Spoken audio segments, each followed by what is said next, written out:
dans les cachots glacés de l'Inquisition, quelque part entre les murs suintants d'humidité d'une forteresse française, des cris déchirants résonnaient dans l'obscurité.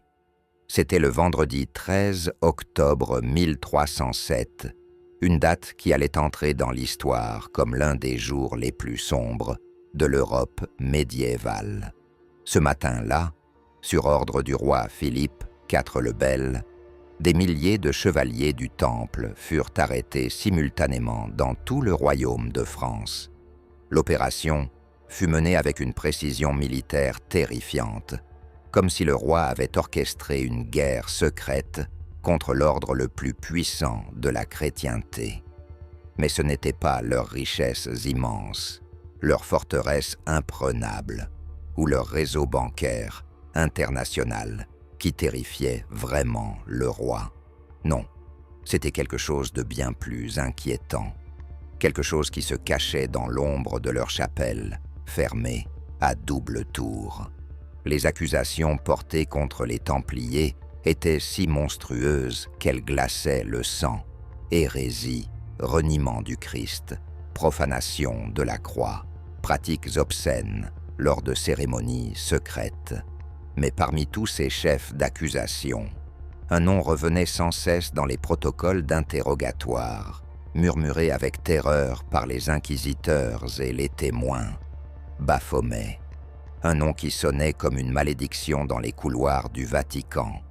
Les Templiers, prétendait-on, adoraient une idole démoniaque à tête de bouc lors de rituels nocturnes. Ils se prosternaient devant cette abomination, lui rendaient un culte blasphématoire et recevaient d'elle des pouvoirs surnaturels qui expliquaient leur succès militaire en Terre Sainte. Le pape Clément V, manipulé ou complice du roi, donna sa bénédiction à cette persécution sans précédent. Sous la torture, les témoignages commencèrent à affluer. Certains chevaliers décrivaient une tête barbue, aux yeux terrifiants. D'autres parlaient d'un crâne orné de pierres précieuses. D'autres encore évoquaient une statue avec 3 visages, ou même un chat noir géant. Les descriptions variaient tellement qu'on pourrait croire à une invention collective. Mais c'était justement cette diversité qui intriguait. Et si chaque Templier avait vu quelque chose de différent, parce que Baphomet n'était pas une simple statue, mais quelque chose de bien plus complexe, une entité qui se manifestait différemment à chaque initié. Les inquisiteurs notaient frénétiquement chaque détail, chaque variation, construisant peu à peu le portrait d'une horreur qui défiait toute logique. Pourtant, sous les fers rougis et les chevalets de torture, beaucoup de chevaliers refusaient d'avouer, préférant mourir dans d'atroces souffrances plutôt que de trahir leur secret. Ce qui rend cette histoire encore plus troublante, c'est que Philippe le Bel n'était pas un roi fanatique religieux. C'était un calculateur froid, un stratège politique dont les contemporains disaient qu'il était beau comme une statue, mais muet comme elle.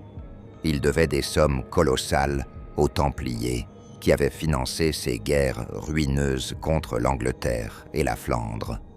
En les accusant d'hérésie, il pouvait saisir leurs biens et effacer ses dettes d'un seul coup. Mais pourquoi alors insister autant sur Baphomet? Pourquoi ne pas se contenter d'accusations financières ou politiques? Certains historiens suggèrent que le roi avait découvert quelque chose de réel, quelque chose de si dangereux qu'il devait être détruit même au prix d'une guerre contre l'Église elle-même. Car oui, détruire les Templiers revenait à détruire la milice personnelle du pape, les gardiens des lieux saints, les banquiers de toute l'Europe chrétienne. Les chroniques de l'époque parlent de coffres mystérieux transportés secrètement hors de France juste avant les arrestations. Des témoins rapportent avoir vu des navires templiers appareillés du port de La Rochelle dans la nuit, chargés de cargaisons inconnues, disparaissant vers des destinations que personne n'a jamais pu identifier avec certitude. Certains disent qu'ils sont allés en Écosse, d'autres parlent du Portugal ou même du Nouveau Monde, que Christophe Colomb ne découvrirait officiellement que 2 siècles plus tard. Emportaient-ils leur trésor légendaire? Ou protégeaient-ils quelque chose de bien plus précieux et dangereux que l'or, quelque chose en rapport avec Baphomet lui-même? Le grand maître Jacques de Molay, brûlé vif sur un bûcher au milieu de Paris le 18 mars 1314, refusa jusqu'à son dernier souffle de révéler où se trouvaient les véritables trésors de l'ordre. Dans les flammes qui consumaient sa chair, de Molay lança une malédiction qui allait entrer dans la légende. Il convoqua le roi Philippe et le pape Clément à comparaître devant le tribunal de Dieu dans l'année. Coïncidence troublante ou manifestation d'un pouvoir occulte réel, les 2 hommes moururent effectivement dans les mois qui suivirent, dans des circonstances étranges et douloureuses. Le pape Clément V fut emporté par une maladie mystérieuse exactement 33 jours après l'exécution, et Philippe le Bel périt 8 mois plus tard lors d'un accident de chasse inexpliqué. Sa lignée s'éteignit en quelques années dans une série de morts suspectes qui anéantirent la dynastie des Capétiens directs. Certains y virent la main vengeresse de Baphomet lui-même, protégeant ses fidèles serviteurs, même depuis l'au-delà. Mais voici la question qui devrait tous nous glacer le sang.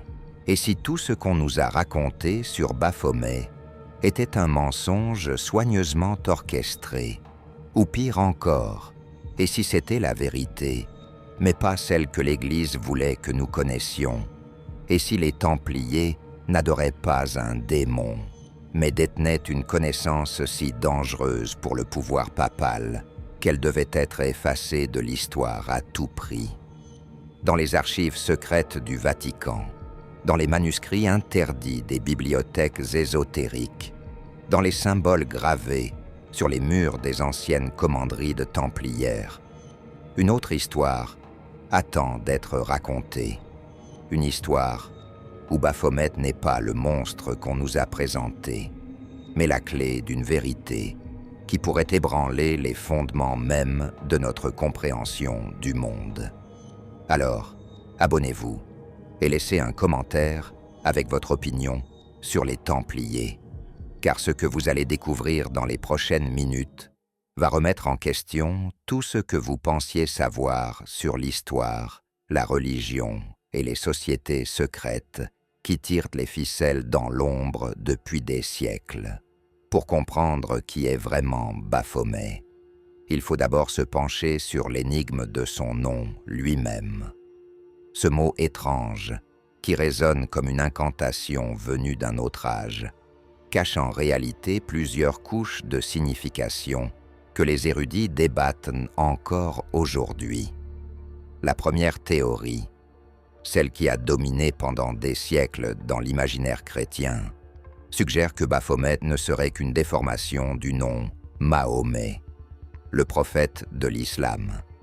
Cette explication semble simple, presque trop simple. Lors des croisades, les chevaliers européens passèrent 200 ans en contact permanent avec le monde musulman.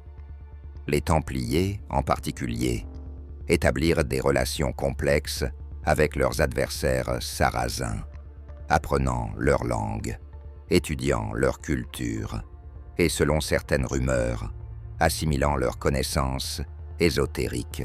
Pour l'Église catholique du XIVe siècle, obsédée par la pureté doctrinale, cette proximité était déjà suspecte en soi. Les inquisiteurs médiévaux croyaient fermement que les Templiers, corrompus par leur séjour prolongé en Terre Sainte, avaient fini par adopter les croyances de l'ennemi. Dans leur vision manichéenne du monde, tout ce qui venait de l'islam était nécessairement démoniaque. Ainsi, transformer Mahomet en Baphomet, en faire une idole cornue et monstrueuse, servait un double objectif: Cela justifiait la destruction des Templiers, tout en renforçant la diabolisation de l'islam dans l'esprit des masses européennes. Les chroniqueurs de l'époque décrivaient les musulmans comme des adorateurs d'idoles, une accusation totalement fausse, puisque l'islam interdit strictement toute représentation du divin, mais qui servait admirablement bien la propagande chrétienne. Pourtant, cette explication soulève plus de questions qu'elle n'en résout. Pourquoi les Templiers auraient-ils vénéré une caricature grossière du prophète musulman? Quel sens cela aurait-il eu pour des hommes qui, même s'ils respectaient leurs adversaires, restaient fondamentalement des guerriers chrétiens? La deuxième théorie nous emmène dans des eaux beaucoup plus troubles et fascinantes. Certains érudits ésotériques proposent que Baphomet dérive de l'expression grecque « baphémétéos », qui signifierait littéralement « baptême de sagesse » ou « initiation à la connaissance ». Cette interprétation ouvre des portes vers un monde souterrain de traditions gnostiques que l'Église officielle avait tenté d'éradiquer pendant plus de 1000 ans. Le gnosticisme, cette ancienne hérésie qui prétendait que la connaissance directe du divin était possible sans l'intermédiation des prêtres, représentait une menace existentielle pour le pouvoir papal. Les gnostiques croyant que le Dieu de l'Ancien Testament était en réalité un démiurge maléfique qui avait emprisonné les âmes humaines dans la matière, et que la véritable divinité ne pouvait être atteinte que par une illumination intérieure secrète.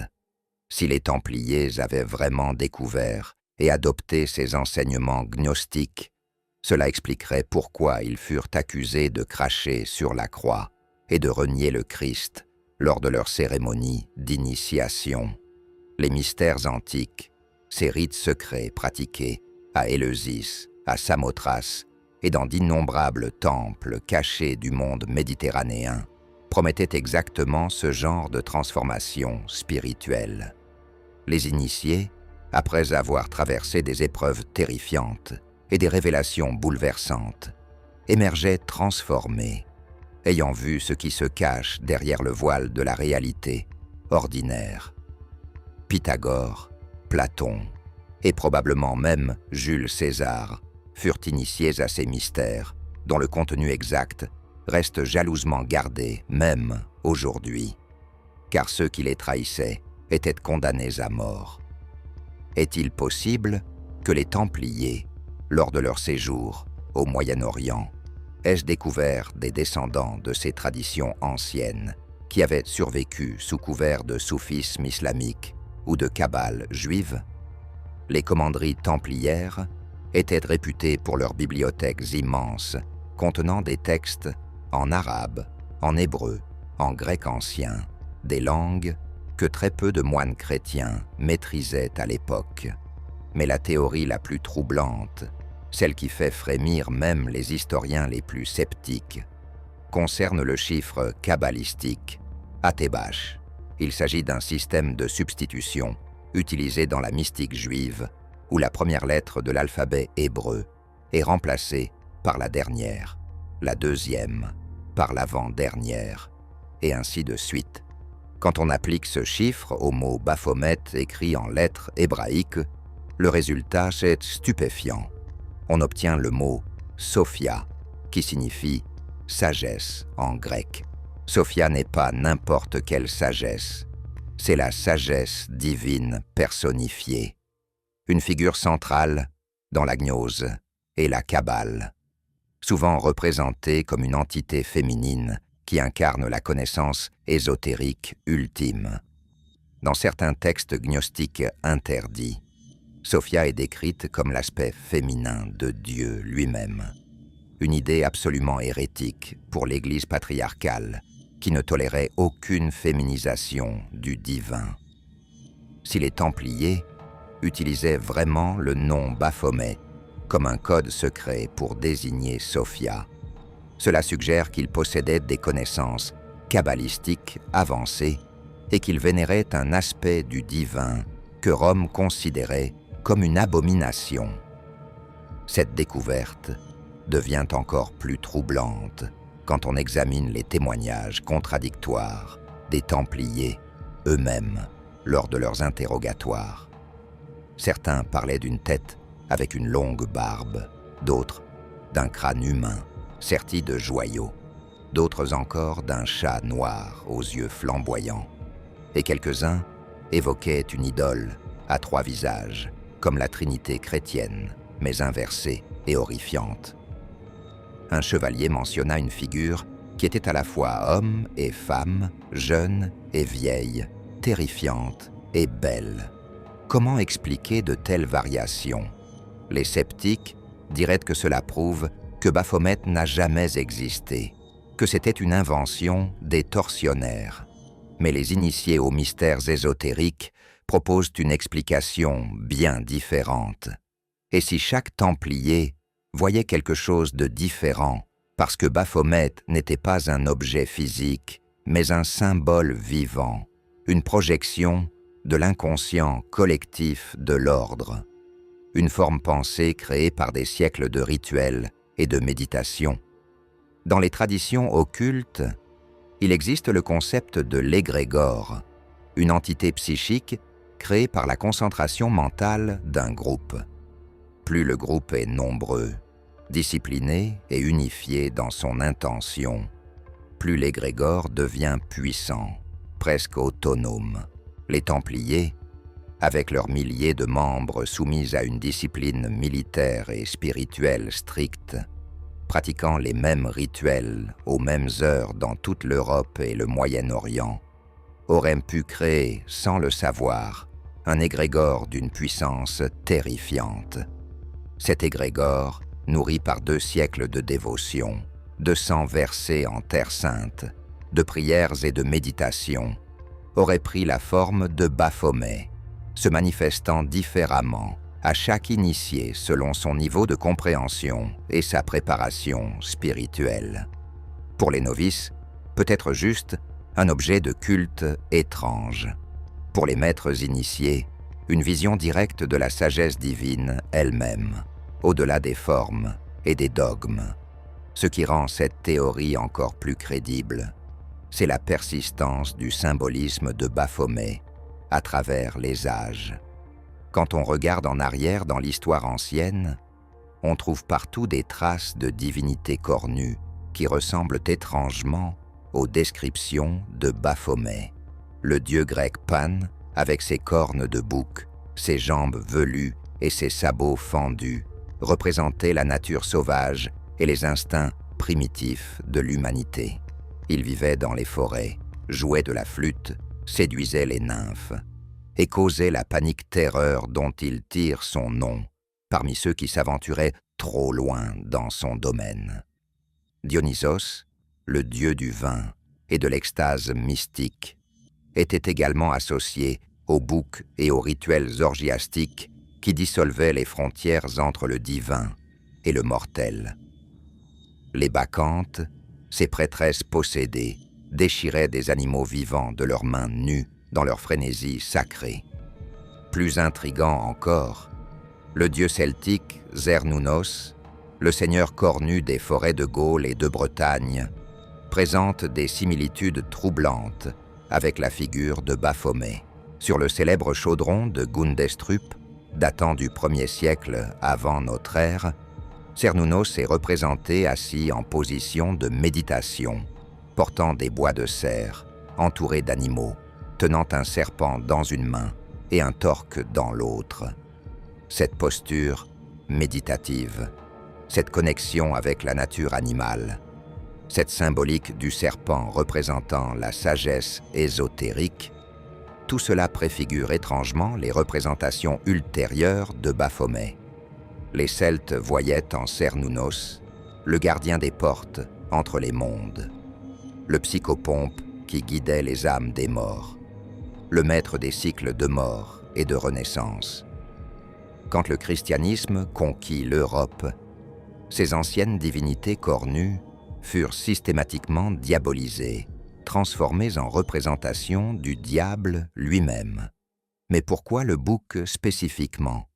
Pourquoi cet animal devient-il universellement associé au divin sauvage et plus tard au démoniaque?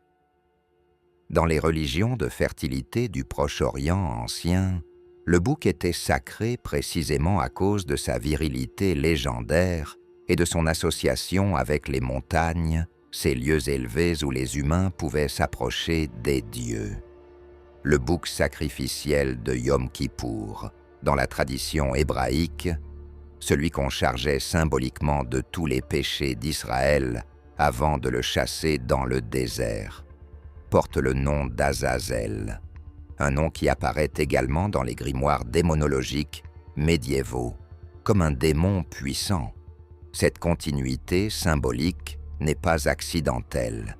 Elle révèle comment les anciennes divinités de fertilité et de sagesse naturelle furent transformées en démons par les religions monothéistes patriarcales qui ne pouvaient tolérer aucune divinité concurrente, surtout pas celle qui célébrait le corps, la sexualité et l'instinct, derrière les murs épais des commanderies templières, à l'abri des regards indiscrets du monde profane, se déroulaient des cérémonies dont le secret était gardé sous peine de mort. Les rituels d'initiation des Templiers, tels que décrits lors des procès, étaient si choquants que même les inquisiteurs les plus endurcis pâlissaient en entendant les témoignages.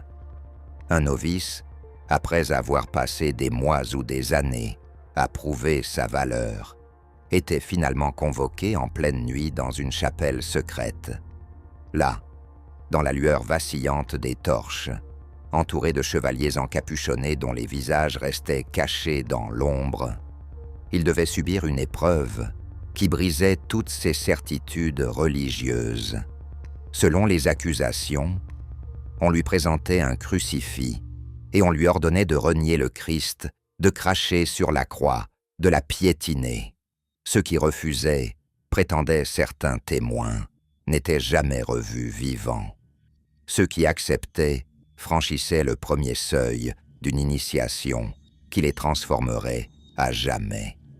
Mais pourquoi cette profanation apparemment blasphématoire? L'explication orthodoxe voulait que les Templiers soient devenus des hérétiques, adorateurs du diable.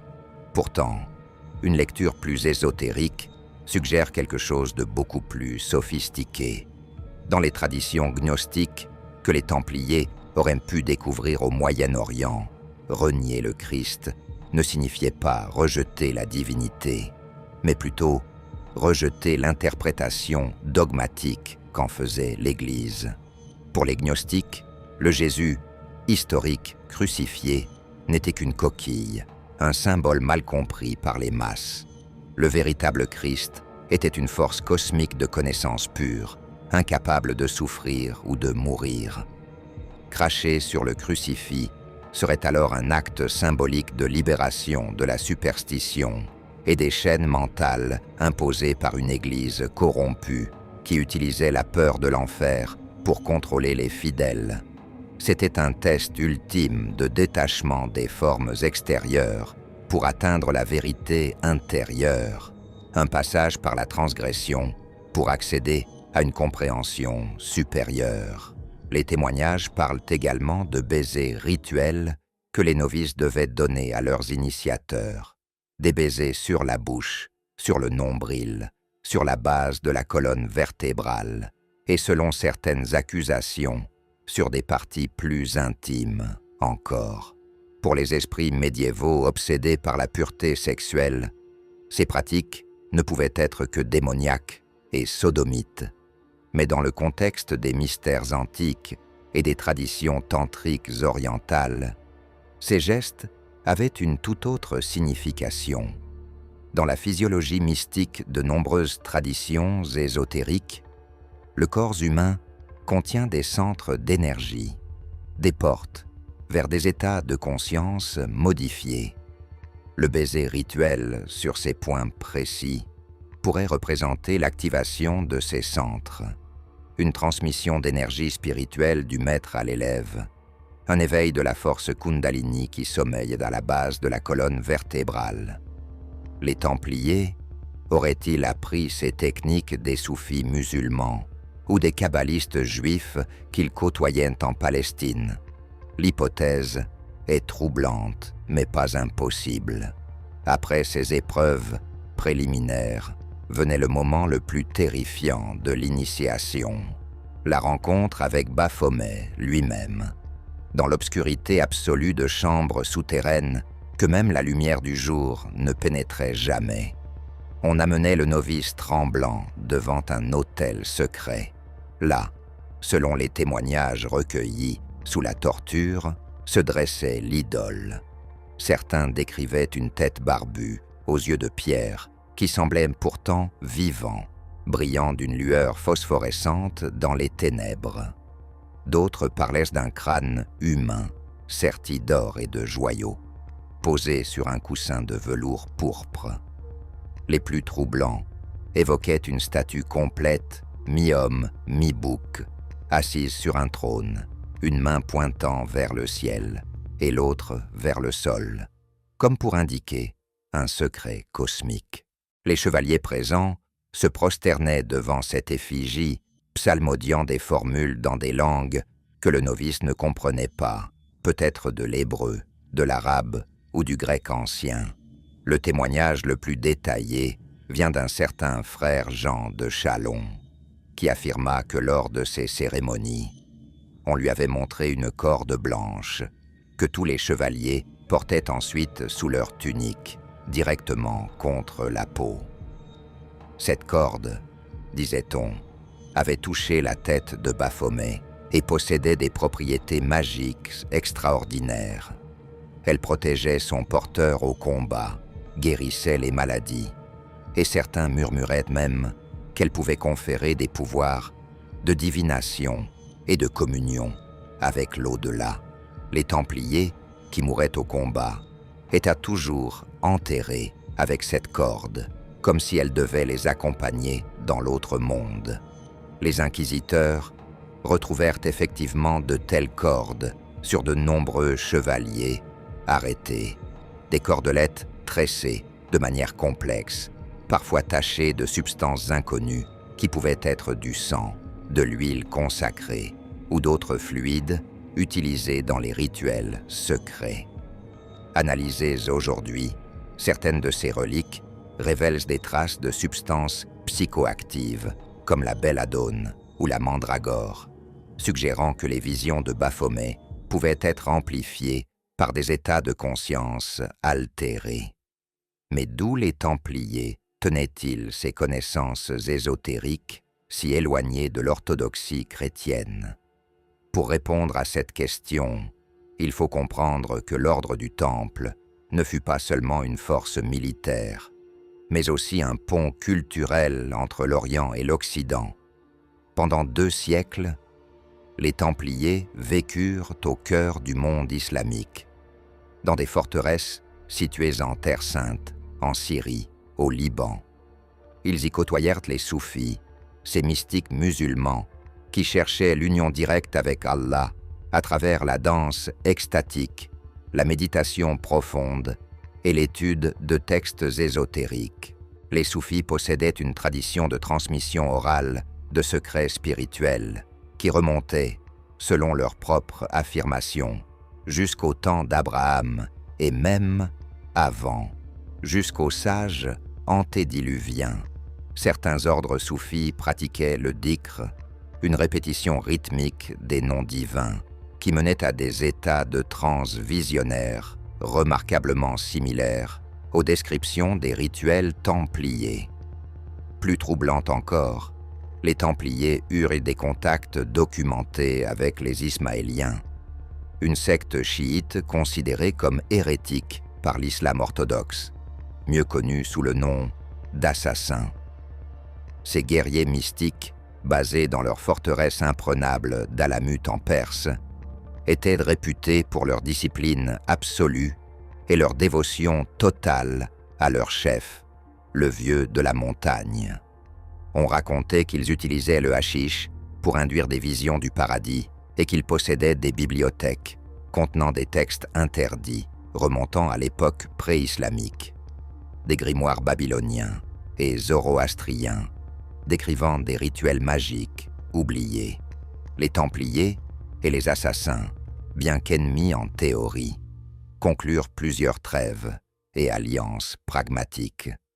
Est-il possible que lors de ces contacts, ils aient échangé non seulement des renseignements militaires, mais aussi des connaissances ésotériques? Un manuscrit arabe du XIIIe siècle mentionne mystérieusement que les moines guerriers francs et les fidèles d'Alamut partagent un secret qu'aucun des deux n'ose révéler, car ce secret détruirait les fondements mêmes des religions qui les nourrissent. Les Templiers établirent également des relations étroites avec les communautés juives d'Europe et du Moyen-Orient, en particulier avec les kabbalistes qui étudièrent la Torah selon des méthodes ésotériques transmises depuis l'Antiquité. La Kabbale enseignait que sous le sens littéral des Écritures se cachaient des couches de signification de plus en plus profondes, et qu'au centre de tout se trouvait l'ineffable nom de Dieu, un son vibratoire qui pouvait, s'il était correctement prononcé, ouvrir les portes entre les mondes. Les kabbalistes médiévaux créaient des talismans complexes couverts de lettres hébraïques arrangés selon des formules mathématiques précises, des sceaux censés capturer et diriger les forces spirituelles invisibles. Plusieurs de ces sceaux retrouvés dans d'anciennes commanderies templières montrent une maîtrise de la numérologie et de la géométrie sacrée qui ne pouvait provenir que d'un enseignement direct par des maîtres kabbalistes. Le gnosticisme, cette hérésie chrétienne primitive que l'Église avait officiellement éradiquée au IVe siècle, survécut en réalité dans des poches isolées du Moyen-Orient, en particulier parmi les Mandéens d'Irak et les communautés manichéennes qui subsistaient encore en Asie centrale. Ces groupes enseignaient que le monde matériel était une prison créée par un démiurge maléfique, que les âmes humaines étaient des fragments de lumière divine emprisonnés dans la chair, et que la gnosis, la connaissance directe et expérientielle du divin, était le seul chemin vers la libération. Si les Templiers avaient adopté ces croyances gnostiques, toute leur théologie s'en trouvait transformée. Le Christ n'était plus le Fils de Dieu fait homme, mais un émissaire de lumière venu enseigner le chemin de la libération. La croix n'était plus un symbole de salut, mais un rappel de l'emprisonnement de l'esprit dans la matière. Et Baphomet pourrait représenter la sagesse gnosis elle-même, la connaissance interdite qui libère l'âme de l'illusion. Les textes hermétiques, attribués au légendaire Hermès Trismégiste, circulaient également dans les cercles érudits du Moyen-Orient médiéval. Ces traités, mélange de philosophie grecque, d'astrologie babylonienne et de magie égyptienne, promettaient la transmutation du plomb en or, mais aussi la transmutation de l'âme humaine en quelque chose de divin. L'alchimie n'était pas qu'une protochimie primitive cherchant à fabriquer de l'or matériel, c'était surtout une discipline spirituelle utilisant le langage de la transformation métallique comme métaphore de la transformation intérieure. Plusieurs chevaliers templiers arrêtés possédaient des équipements alchimiques dans leurs cellules, des alambics, des creusets, des manuscrits couverts de symboles obscurs.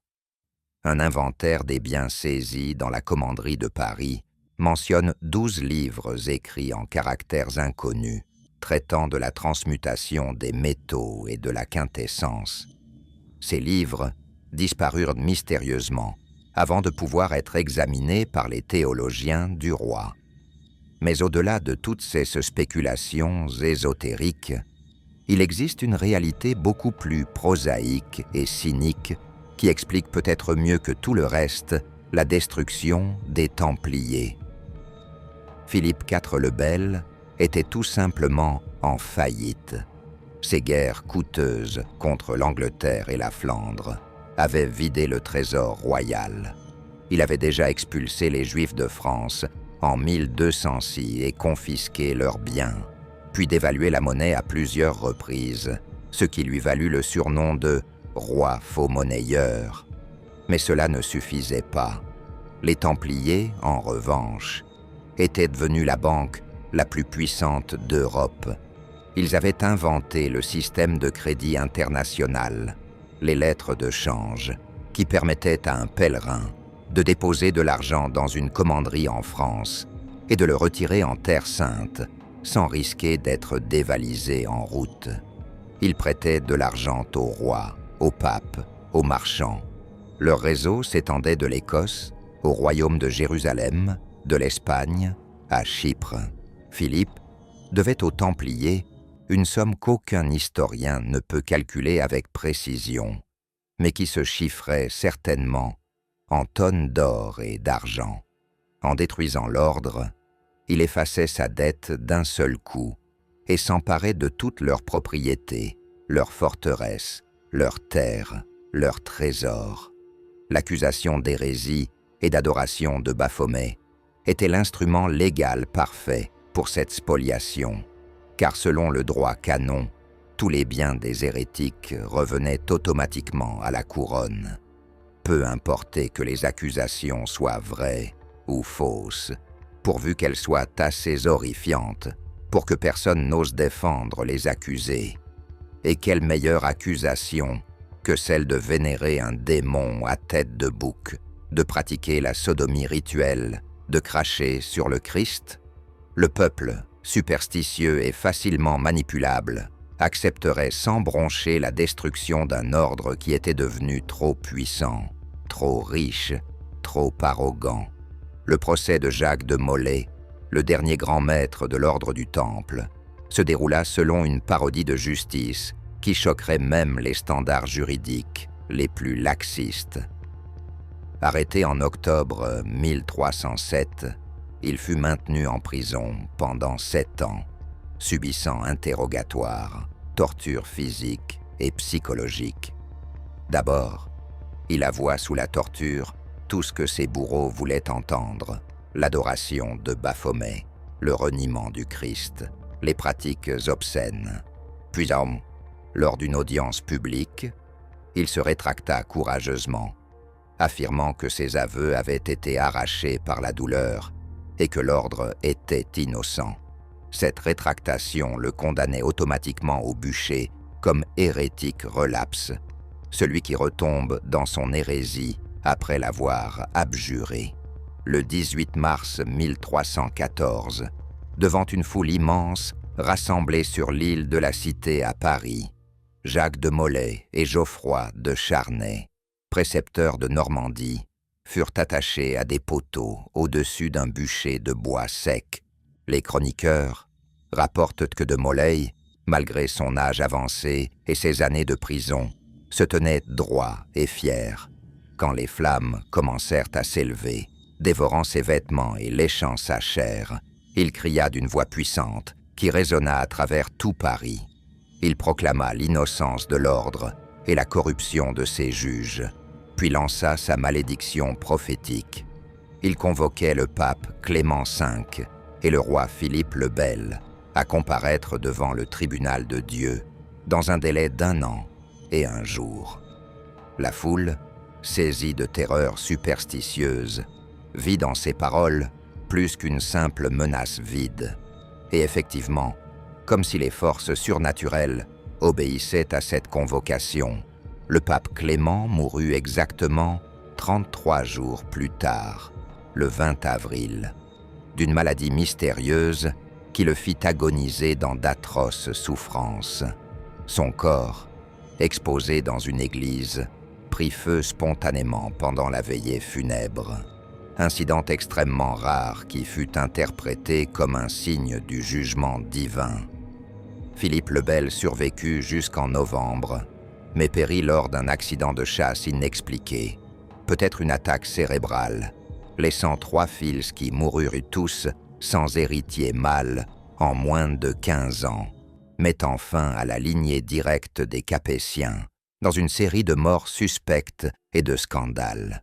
La malédiction de Molay semblait s'accomplir avec une précision terrifiante, comme si Baphomet lui-même veillait sur ses fidèles serviteurs, même depuis les flammes de l'enfer ou les hauteurs du paradis.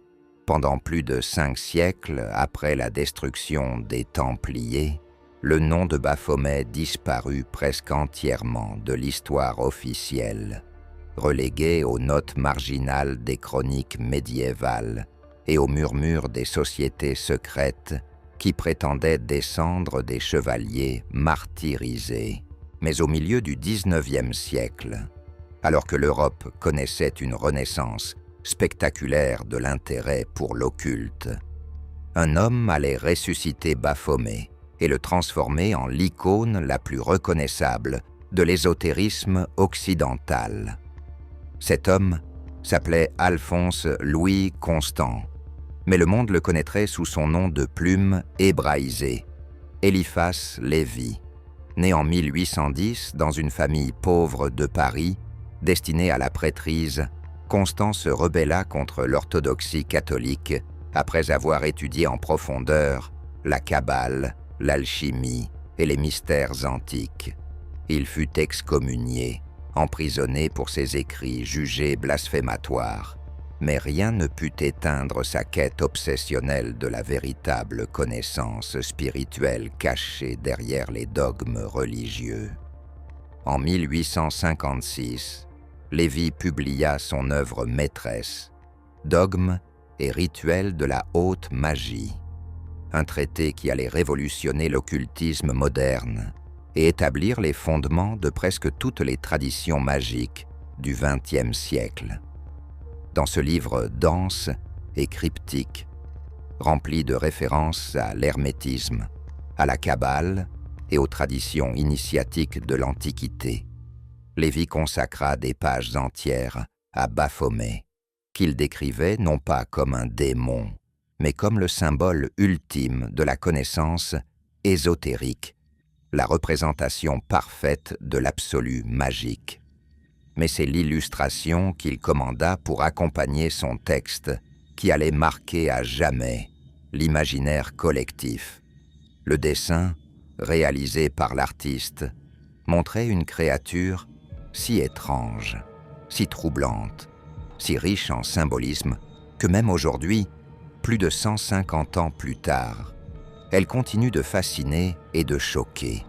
Cette image allait devenir connue sous le nom de Baphomet de Mendes, référence au dieu égyptien à tête de bélier vénéré dans l'ancienne ville de Mendes. La figure représentée par Lévi est assise dans la posture du trône, jambes croisées, sur un cube qui symbolise la matière brute, le monde physique que l'initié doit transcender. Mais c'est la nature de la créature elle-même qui révèle le génie ésotérique de Lévi. Baphomet possède une tête de bouc, avec des cornes majestueuses qui s'élèvent vers le ciel. Mais entre ces cornes brûle un flambeau ardent, une flamme de connaissance qui illumine les ténèbres de l'ignorance. Ce détail seul contient une signification profonde, car il montre que même dans l'animalité la plus primitive, même dans ce qui semble le plus bas et le plus bestial, réside le potentiel de l'illumination divine. Les yeux du bouc fixent le spectateur avec une intelligence troublante, comme s'il pouvait voir directement dans l'âme et révéler tous les secrets cachés. Sur le front de la créature, Lévi plaça une pentagramme pointant vers le haut, le symbole traditionnel du microcosme, de l'être humain comme reflet de l'univers entier. Mais c'est le corps de Baphomet qui choque le plus les sensibilités conventionnelles, car il est délibérément androgyne, combinant des caractéristiques masculines et féminines dans une synthèse qui défie les catégories binaires. La créature possède une poitrine féminine développée, symbolisant le principe maternel nourricier, la source de toute vie et de toute création. Pourtant, sur les genoux repose un caducée, le bâton ailé d'Hermès, avec ses 2 serpents entrelacés, placés stratégiquement à l'emplacement des organes génitaux. Ce détail n'est pas une obscénité gratuite, mais un symbole hermétique profond. Le caducée représente l'équilibre parfait entre les forces opposées, la réconciliation des polarités, et sa position suggère que la véritable puissance créatrice n'est ni masculine ni féminine, mais transcende cette dualité. Les serpents entrelacés évoquent également la force Kundalini des traditions tantriques, l'énergie spirituelle qui sommeille à la base de la colonne vertébrale et qui, une fois éveillée, s'élève à travers les chakras jusqu'à illuminer la conscience. Les bras de Baphomet sont tendus dans un geste qui sera immédiatement familier à tout étudiant de l'hermétisme. Le bras droit pointe vers le haut, vers un croissant de lune blanc, symbole du monde spirituel et des forces célestes. Le bras gauche pointe vers le bas, vers un croissant de lune noire, représentant le monde matériel et les forces chtoniennes.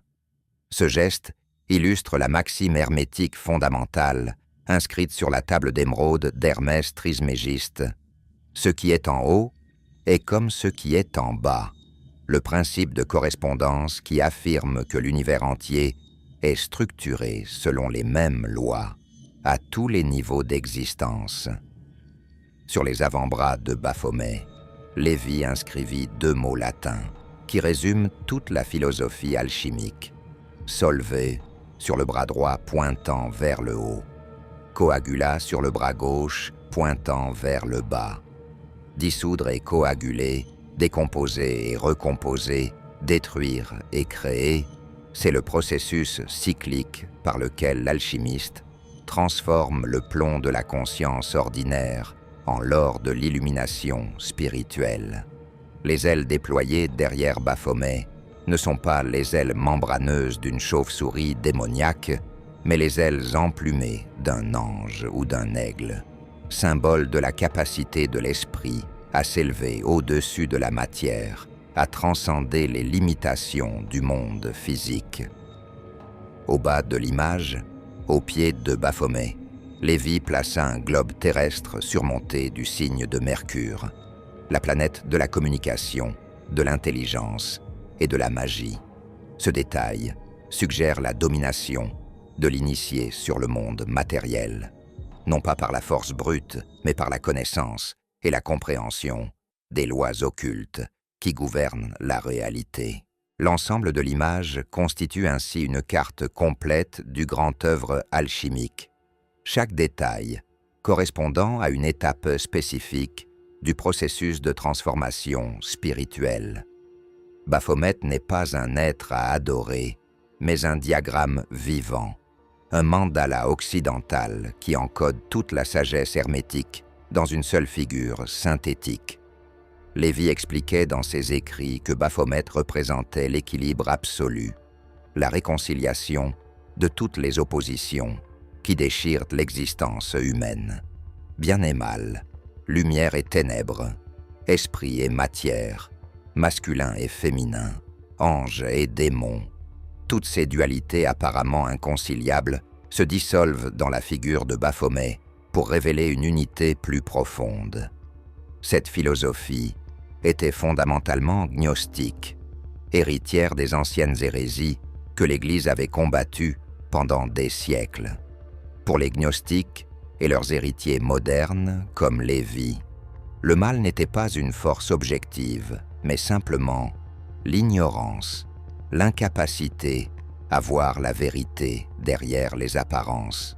Le diable lui-même n'était qu'une construction mentale, une projection des peurs humaines sur l'univers. En embrassant Baphomet, l'initié embrassait sa propre ombre, intégrait les aspects refoulés de sa psyché et atteignait ainsi la totalité psychologique que Carl Jung décrirait quelques décennies plus tard comme l'objectif ultime de l'individuation. Cette vision radicale de Baphomet comme symbole d'intégration plutôt que de division, trouva un écho puissant dans les cercles occultistes qui proliféraient à la fin du XIXe siècle. L'Europe et l'Amérique connaissaient une véritable renaissance ésotérique. Des sociétés secrètes surgissaient partout. Des hommes et des femmes désenchantés par le matérialisme scientifique et le dogmatisme religieux cherchaient désespérément une troisième voie, une spiritualité qui réconcilierait raison et intuition, science et mystique. En Allemagne, un industriel riche et fasciné par l'occultisme nommé Karl Kellner commença à rassembler un groupe d'initiés partageant sa conviction que les anciennes traditions magiques devaient être restaurées. Avec l'aide de Theodor Reuss, un ancien chanteur d'opéra devenu franc-maçon irrégulier et agent secret, Kellner fonda en 1895 l'Ordo Templi Orientis, l'ordre des Templiers d'Orient, se réclamant directement de l'héritage des chevaliers du Temple et de leurs supposés secrets ésotériques. L'Othéo, comme il devint connu, enseignait un système de magie sexuelle qu'il prétendait avoir découvert dans des textes tantriques orientaux ramenés d'Inde et du Tibet. Selon leur doctrine secrète, révélée uniquement aux membres des plus hauts degrés, l'énergie sexuelle était la force magique la plus puissante, accessible à l'être humain, capable de matérialiser les désirs, d'invoquer les esprits, et même de créer des entités magiques artificielles, appelées égrégores. Mais cette énergie devait être dirigée par la volonté et la visualisation, transformée de son expression brute en une force spirituelle raffinée. Baphomet, avec son symbolisme androgyne et son caducée phallique, devint naturellement l'emblème central de ces pratiques. La créature représentait l'union sacrée des polarités sexuelles, non pas dans la reproduction biologique ordinaire, mais dans une hiérogamie mystique qui engendrait la conscience illuminée. Les rituels de l'Othéo incorporaient des éléments qui auraient horrifié les Templiers médiévaux autant que les chrétiens modernes, mais qui, selon leurs praticiens, représentaient la redécouverte de traditions sacrées remontant au mystère d'Éleusis et au temple tantrique de l'Inde ancienne. L'arrivée d'Aleister Crowley dans l'Othéo, en 1910, transforma radicalement l'ordre et sa relation avec Baphomet. Crowley, ce poète, alpiniste, magicien et provocateur britannique qui se proclamait lui-même la bête 666, était déjà une figure controversée de l'occultisme européen. Il avait été initié à la Golden Dawn, le prestigieux ordre magique britannique, mais en avait été expulsé pour ses pratiques jugées trop extrêmes. Quand Reuss le contacta et lui révéla les secrets sexuels de l'Othéo, Crowley eut une révélation. Toute sa vie magique précédente, réalisa-t-il, n'avait été qu'une préparation à cette gnose ultime.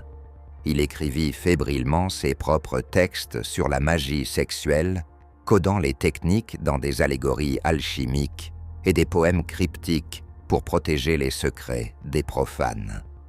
Crowley identifia Baphomet non pas comme une entité externe, mais comme un aspect de sa propre conscience supérieure, son saint ange gardien, qu'il avait invoqué lors d'un rituel épique au Caire en 1904. Il adopta même Baphomet comme nom magique secret, utilisant le chiffre Athébash pour le transformer en Sophia, exactement comme les kabbalistes templiers l'auraient fait 6 siècles plus tôt. Sous la direction de Crowley, l'Othéo développa une cérémonie publique appelée la messe gnostique, une parodie ou peut-être une restauration des mystères chrétiens primitifs avant leur corruption par l'orthodoxie romaine. Dans cette messe célébrée nue dans des temples décorés de symboles égyptiens et babyloniens, Le prêtre et la prêtresse s'unissaient sexuellement sur l'autel, tandis que la congrégation psalmodiait des hymnes à Baphomet et aux anciennes divinités païennes. Le pain et le vin consacrés n'étaient pas censés se transformer symboliquement en corps et sang du Christ, mais littéralement en véhicule de la force vitale éveillée par l'union sexuelle sacrée. Ces rituels, quand ils furent révélés au public par des journalistes scandalisés et des membres désabusés, provoquèrent une indignation massive. Crowley fut dénoncé comme l'homme le plus pervers du monde par la presse britannique, chassé d'Italie par Mussolini, et mourut finalement pauvre et dépendant de l'héroïne dans une pension minable de la côte sud de l'Angleterre. Mais son interprétation de Baphomet comme principe de libération sexuelle et spirituelle allait survivre et prospérer dans la contre-culture du XXe siècle. En 1966, dans la ville américaine de San Francisco, devenue l'épicentre du mouvement hippie et de la révolution psychédélique, un ancien dompteur de cirque et occultiste nommé Anton Szandor LaVey fonda l'Église de Satan, la première organisation ouvertement sataniste de l'histoire moderne. LaVey n'était pas un adorateur du diable chrétien. Il ne croyait même pas en l'existence d'entités surnaturelles. Son satanisme était une philosophie matérialiste et hédoniste qui utilisait l'imagerie satanique comme symbole de rébellion contre la moralité chrétienne répressive. Pour LaVey, Satan représentait l'indulgence plutôt que l'abstinence, la sagesse plutôt que l'hypocrisie, la vengeance plutôt que de tendre l'autre joue. Et pour symboliser cette philosophie, il choisit Baphomet, mais transformé d'une manière qui aurait choqué même Eliphas Lévi. LaVey créa le sigil de Baphomet, une pentagramme inversée avec la pointe vers le bas, entourée de 2 cercles, avec des lettres hébraïques épelant Léviathan entre les cercles, et au centre, la tête du bouc de Méndès. Cette inversion de la pentagramme était délibérément provocatrice. Dans la tradition magique occidentale, la pentagramme pointe vers le haut symbolise l'esprit dominant la matière, l'intellect contrôlant les passions animales. L'inversé suggère exactement l'opposé, une célébration de la chair, des instincts, des désirs matériels. Pour LaVey, l'humanité avait trop longtemps réprimé sa nature animale sous la pression des religions ascétiques qui promettaient des récompenses dans un hypothétique au-delà. Son église de Satan prêchait le carpe diem, la jouissance immédiate, l'accomplissement des désirs, plutôt que leur mortification. Baphomet devint ainsi le symbole ultime de l'individualisme radical, du droit de chaque personne à poursuivre ses propres intérêts, sans égard pour les commandements moraux imposés par des autorités extérieures. Cette philosophie, provocante et séduisante, attira des milliers de membres, des artistes, des musiciens, des intellectuels qui voyaient dans le satanisme de LaVey non pas une religion, mais une déclaration d'indépendance spirituelle. Le sigil de Baphomet orna des pochettes d'albums de heavy metal, des tatouages, des t-shirts de contre-culture, devenant l'un des symboles les plus reconnaissables et les plus mal compris du XXe siècle. Aujourd'hui, au XXIe siècle, l'image de Baphomet a infiltré la culture populaire d'une manière que ni les Templiers médiévaux, ni Eliphas Lévi n'auraient pu imaginer. La créature, à tête de bouc, apparaît dans d'innombrables films d'horreur, séries télévisées, pochettes d'albums de musique métal et punk, œuvres d'art contemporain, et même dans les mêmes internets qui circulent sur les réseaux sociaux. Pour beaucoup de gens qui voient cette image quotidiennement, Baphomet n'est rien de plus qu'un symbole générique du mal, une décoration gothique cool sans signification profonde. Les groupes de heavy metal l'utilisent pour choquer les parents conservateurs et attirer une audience rebelle. Les réalisateurs de films d'horreur le placent dans leurs scènes de rituels sataniques pour créer une atmosphère de terreur occulte. Les artistes de rue le graffitent sur les murs comme un symbole de résistance contre l'ordre établi. Mais cette omniprésence a-t-elle vidé Baphomet de sa signification ésotérique originale? Ou au contraire, a-t-elle dispersé son influence d'une manière plus subtile et insidieuse? Dans les années 1980, l'Amérique fut saisie par ce qu'on appela la panique satanique, une hystérie collective, alimentée par des psychologues incompétents, des prédicateurs évangéliques opportunistes et des médias avides de sensationnalisme. Des milliers de personnes, principalement des travailleurs de garderie et des enseignants, furent accusés d'avoir participé à des réseaux sataniques secrets qui pratiquaient des abus rituels sur des enfants, incluant des sacrifices humains, du cannibalisme et des invocations de Baphomet. Ces accusations, basées sur des témoignages d'enfants obtenus par des techniques d'interrogatoire suggestives qui implantaient de faux souvenirs, ruinèrent des centaines de vies avant que la vérité émerge finalement. Il n'y avait jamais eu de réseaux sataniques organisés, jamais de rituels macabres, jamais de culte de Baphomet caché dans les sous-sols des écoles maternelles. Toute l'affaire n'était qu'une hallucination collective, une projection moderne des anciennes peurs médiévales, de sorcellerie et d'hérésie. Pourtant, cette panique révéla quelque chose d'important sur la psychologie humaine, notre besoin persistant d'identifier un mal externe et organisé sur lequel projeter nos angoisses sociales et nos dysfonctionnements culturels. Ce que la majorité des gens ne comprennent pas, c'est que Baphomet n'a jamais été conçu comme une entité à adorer dans le sens conventionnel du terme. Pour les occultistes sérieux, qu'ils se réclament de l'hermétisme, du gnosticisme ou même du satanisme philosophique, Baphomet représente un concept, un archétype psychologique, une clé vers la compréhension de soi-même et de l'univers. Le véritable sens de Baphomet, celui que Lévy essayait de transmettre à travers son illustration complexe, c'est la gnosis, la connaissance directe et expérientielle du divin, qui transcende les dogmes, les écritures et les institutions religieuses. Cette gnosis ne peut pas être enseignée par des mots ou apprise dans des livres. Elle doit être vécue, expérimentée dans les profondeurs de sa propre conscience. C'est un éveil brutal à la réalité, que tout ce que nous considérons comme solide et réel n'est qu'une construction mentale, que la dualité entre bien et mal, lumière et ténèbres, sacré et profane, n'existe que dans notre perception limitée.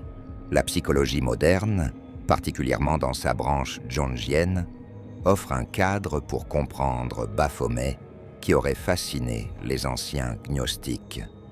Carl Jung développa le concept de l'ombre, cette partie refoulée de notre psyché qui contient tous les aspects de nous-mêmes que nous jugeons inacceptables et projetons sur les autres.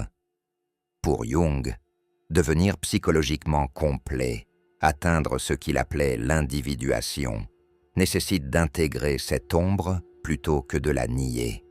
Nous devons reconnaître nos propres capacités de cruauté, de luxure, de colère, d'égoïsme, non pas pour les encourager, mais pour les comprendre et les transformer.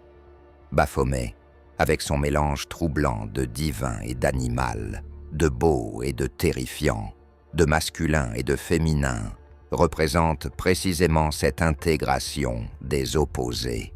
Embrasser Baphomet symboliquement, c'est embrasser sa propre totalité, accepter qu'on contient en soi-même le potentiel pour la sainteté et pour la monstruosité. et que nier l'un ou l'autre conduit à la fragmentation psychologique et à la projection pathologique. Cette philosophie explique pourquoi Baphomet continue de fasciner tant de personnes qui ne se considèrent même pas comme occultistes. Dans une culture dominée par le dualisme moral simpliste, où les films nous présentent des héros purs combattant des méchants purs, où les politiciens se drapent dans la vertu absolue en diabolisant leurs adversaires, où les religions promettent le paradis aux bons et l'enfer aux méchants, Baphomet offre une alternative radicale. Il suggère que la véritable sagesse réside dans la transcendance de ces catégories binaires, dans la reconnaissance que chaque chose contient son opposé, que la lumière la plus brillante projette les ombres les plus profondes, que l'ange et le démon sont les deux faces d'une même médaille cosmique. Cette vision est profondément dérangeante pour les systèmes de pouvoir qui dépendent du contrôle moral des masses. C'est pourquoi Baphomet reste un symbole si subversif même aujourd'hui, 700 ans après la destruction des Templiers. Mais revenons maintenant à la question historique qui hante toute cette histoire depuis le début. Les Templiers adoraient-ils vraiment Baphomet? Après des siècles de débats académiques, d'analyses de documents, de fouilles archéologiques dans les anciennes commanderies, que savons-nous réellement? Les historiens modernes, dans leur majorité, concluent que les accusations contre les Templiers étaient largement fabriquées, une combinaison de tortures produisant de faux aveux, de manipulations politiques par Philippe le Bel pour s'emparer de leurs richesses, et peut-être de malentendus concernant certains rituels ésotériques que les Templiers pratiquaient effectivement, mais qui n'avaient rien à voir avec l'adoration démoniaque. En 1908, le Vatican lui-même publia le Parchemin de Chinon, un document découvert dans les archives secrètes qui prouvait que le pape Clément V avait secrètement absous les dirigeants templiers de toutes les accusations d'hérésie en 1308, avant d'être forcé par le roi de France à les condamner publiquement. Cette révélation suggère que même l'Église de l'époque savait que les charges étaient fallacieuses. Pourtant, des zones d'ombre persistent. Certains témoignages de Templiers, donnés loin de France où la torture était moins systématique, mentionnent effectivement des rituels inhabituels impliquant une tête mystérieuse. Des objets étranges ont été découverts dans certaines commanderies, des crânes ornés, des statues androgynes, des textes en langues orientales. Comment interpréter ces découvertes? Une possibilité est que les Templiers, après 2 siècles de contact avec l'Orient, avaient effectivement absorbé certaines pratiques ésotériques qui leur semblaient compatibles avec leur foi chrétienne, mais qui apparaissaient hérétiques aux yeux de l'orthodoxie romaine. Peut-être utilisaient-ils des techniques de méditation apprises des soufis, des visualisations kabbalistiques, des symboles alchimiques, sans jamais les considérer comme contradictoires avec le christianisme.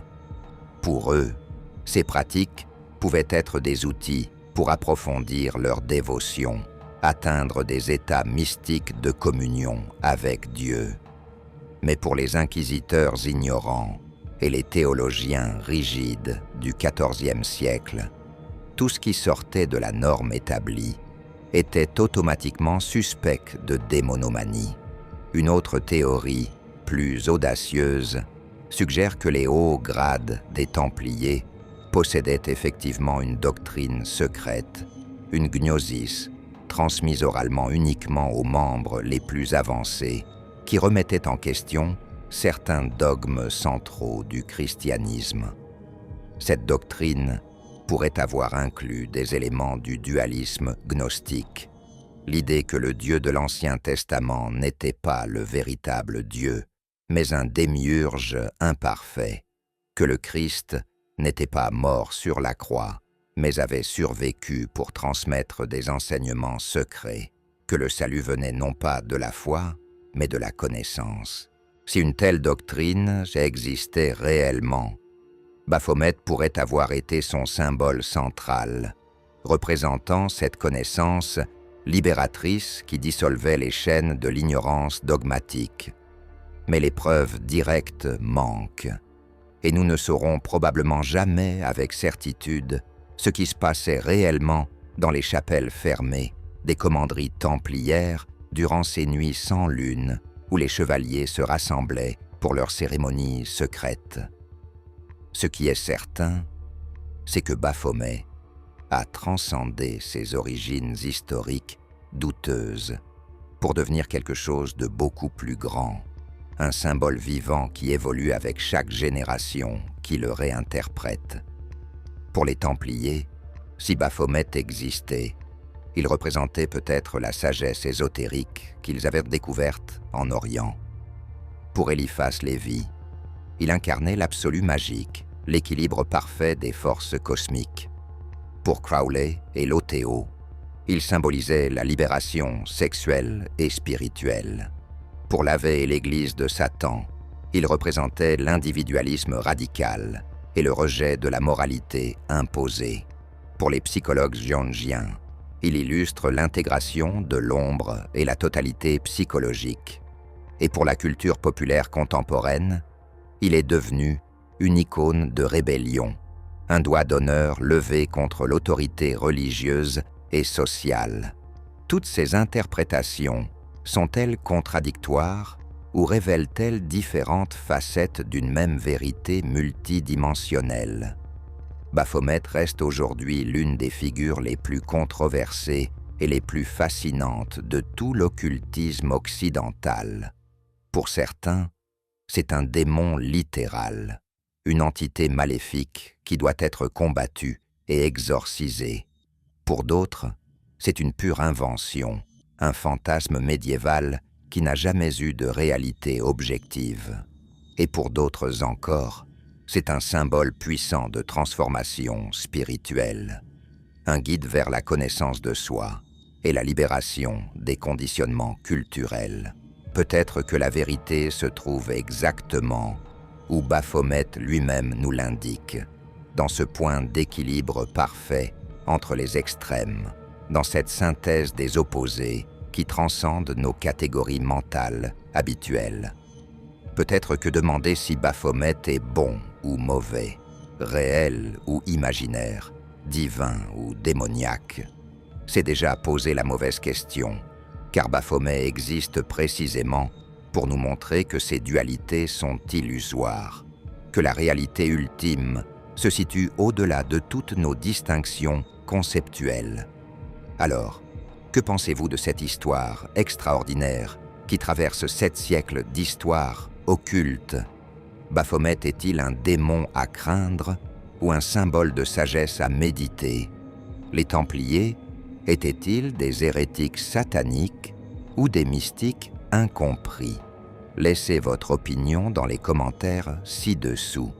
Et si cette plongée dans les mystères de l'ésotérisme vous a fasciné, n'oubliez pas de mettre un like à cette vidéo, de vous abonner à la chaîne pour ne manquer aucune de nos explorations des secrets cachés de l'histoire et d'activer la cloche de notification pour être averti dès qu'une nouvelle vidéo sort. Car les mystères que nous avons explorés aujourd'hui ne sont qu'un fragment infime des secrets que l'histoire dissimule, et notre voyage dans les ténèbres illuminées de la connaissance ésotérique ne fait que commencer.